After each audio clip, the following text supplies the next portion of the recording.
But let's start with last night's reemergence of Ja Morant onto the scene. Ja Morant hits the game winner. It's the old 1-4 flat. You guys familiar with 1-4 flat? 1-4 low, whatever you want. Give the ball to your best player and everybody else get the hell out of the way. That's what they did. That's how they won. Ja Morant after the game. Ja Morant was being interviewed, and they talked about the proverbial chip on his shoulder. Remember, he'd been suspended until now. I've been putting work in, man. I ain't played a game in 8 months. Had a lot of time, learn myself. A lot of hard days, where I went through it. But, basketball is, my life, what I love, therapeutic for me, and I'm just, excited to be back. He would go on to say that basically he had receipts. Right? He's got receipts. I'm keeping receipts. Can we just point out that as a guy who's been in the business world for 20 years that you have to have receipts, there is nothing more annoying than keeping receipts. Let's just be honest. Like when you say, I know that's not what he meant, but to those of us who have had to, I hate expense reports. I really do. Just tell me how much I can spend, put that in my check. I'll figure out the rest. That's actually my preferable way to do it.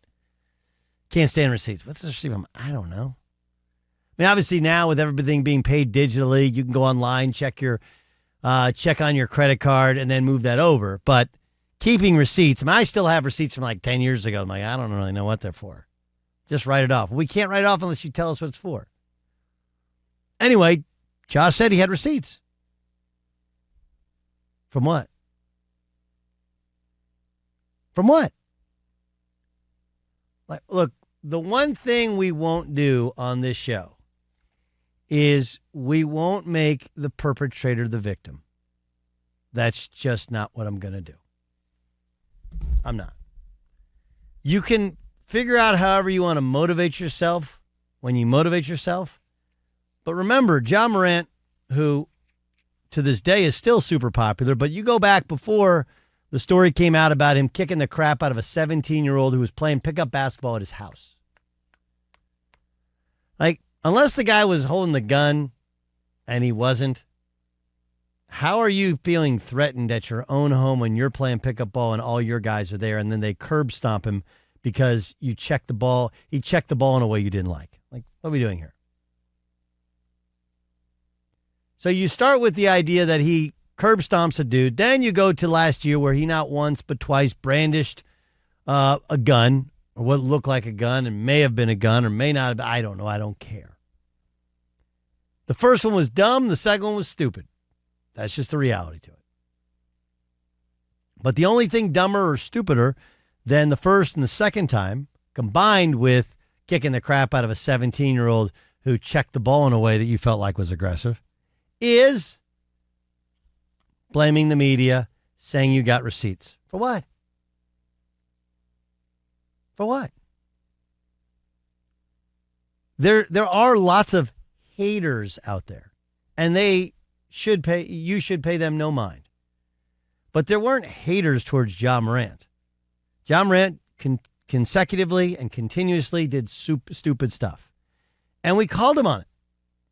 And we said, man, I love Ja Morant, but I think Ja Morant's awesome. But it's because we all like Ja Morant. That's the opposite of being a hater. Keep that receipt if you want. Hold this one. Hey, dude, you're awesome. You're probably going to make somewhere in the neighborhood of $400 to $500 million playing in the NBA over the next 10 years. Sounds like a lot of money, right? Sounds like a lot of money.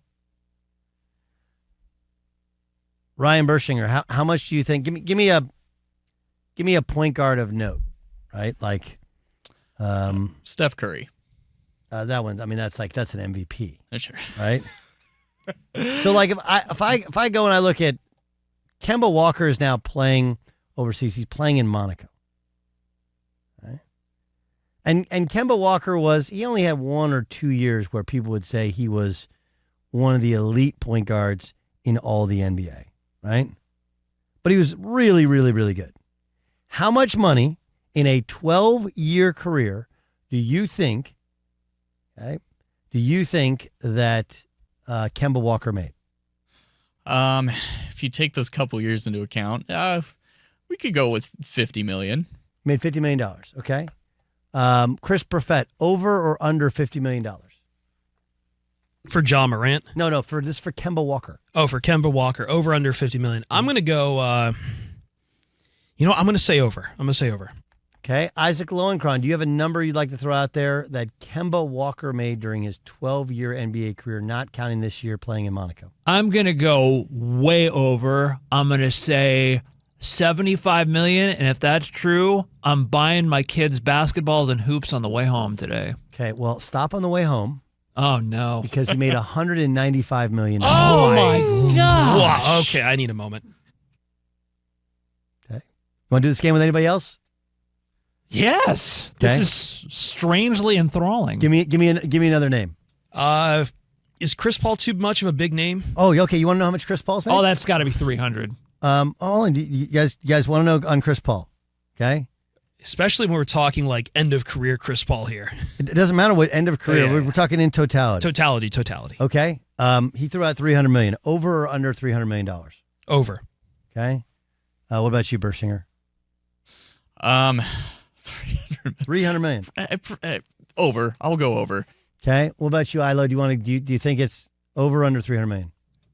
You're looking at your computer screen. You better not be looking at it. No, I'm actually not. I'm going to say slightly over. Okay. $389.9 million. Oh, my gosh. Way over. And that's not even counting all the Allstate. He has a deal that's not even counting all that other stuff. Nike, Jordan Brand, and all the ads, the advertisements. State Farm, not Allstate. State Farm. I'm an idiot. Yeah, get your. By the way, this show is brought to you by Progressive Insurance, and we'll make sure that's noted. 389.9. That's $390 million. You guys missed it by $90 million. Oh, man. Okay. So when I say that Ja Morant, again, you use inflation over the next 10 years, will conservatively make $300 million, I mean he'll probably make $500 million in basketball alone. So you have to understand sometimes what a friend looks like, what somebody with your best interest looks like. It's one of the hardest things we learn as human beings. I've had people that are real friends that have told me real advice. Hey, dude, don't do that. And then, like a guy, like, I know better. Let me do me. Don't manage me. That's my big line. Don't manage me. Don't need anybody to manage me. You should keep the receipts. You should keep all of those notes. You should, instead of having him on your right hand, he actually has that tattooed in his right hand, him, I am him. Him on his right hand, you should have notes of, hey, don't wave a weapon in the air. Period. Hire bodyguards. Let them be fully armed. Don't wave weapons in the air. Right? Reasonable? I would say so. But this is just a tiresome thing that we continue to go through. It's the constant blaming of the media or social media or society or whatever. Instead of just going like, you know what? I sat, I thought about it, I prepared, I'm better, I'm different, I hear everybody. I kept the receipts so that I could learn from it and learn from people who really have my best interests at heart. Instead, it became, oh, I got receipts. Of what? All of us saying, hey, dude, you're going to make $500 million if you just play basketball. Completely legit.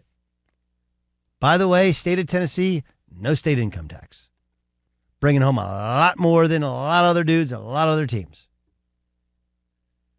So how about you keep the receipts but use them for good, not just for motivation?